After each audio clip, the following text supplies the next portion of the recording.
باب 141 كرياج بيان ko ɓanginangol en anna sunna no sunna on ida qila lil musta'din si wi anama e wona ɗo dunginede on man anta ko an homboni wonɗo dunginade natugol on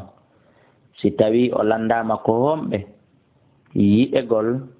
sunna on wi an yaɓula ko yo jaɓu wiide fulan ko kaariyo na wigol tun ko homɓe ko menen ko non homɓe ko menen na non wi'u ko min kaarijo ma ko menen kaariɓe ko ɗum sunna on wi fay samma nafta o innita hoore makko inde makko nde bima yurafu bihi nden nde o andira min ismin immorde inde aw kaniyatin ma kala jammore nde o andira oola nde wono min masalan si misal minni ko min abdoullahi kala haray andiki ko hombo wa karahati qawlihi e añegol innugol makko so landama ko mboni wigo ana komin ko an hombo komin ɗum no aña wona wi hay ko nantata ɗum an anas ƴettama e anas radiallahu anhu fi hadithihi lmashhur e nder hadise makko lolluɗo fil isra e nder royregol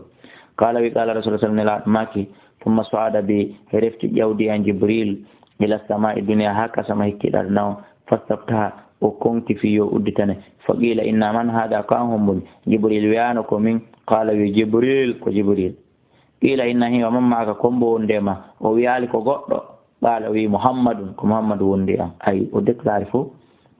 ثم سيد رفته وجاء إلى السماء الثانية كسماء دمه فاستفتها قيل من هذا قال جبريل قيل من معك قال محمد والثالثة والرابعة كنت تبنغو ونيا بنغو وسائر ونيا دندنانغ المجي ويقال ويأت في باب كل سماء كلا سما من هذا وقامهم بني فيقول يا جبريل متفق عليه.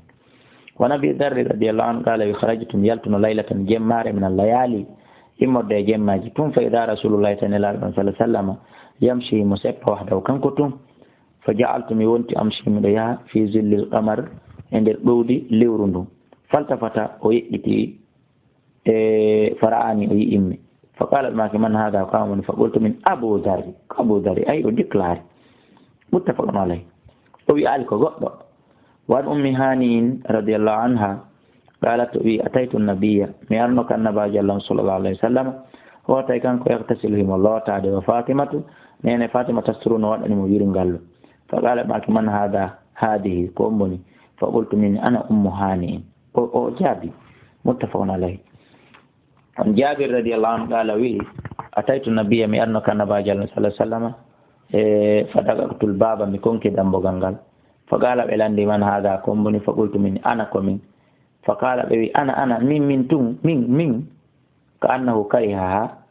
أسكين لا دو أن يدوم بلاند تور min ko min tum min awta inde mande asikkayne laaɗo ɗum ɗon hawra naali ɓe asikkay mettiɓe tawde ko non woni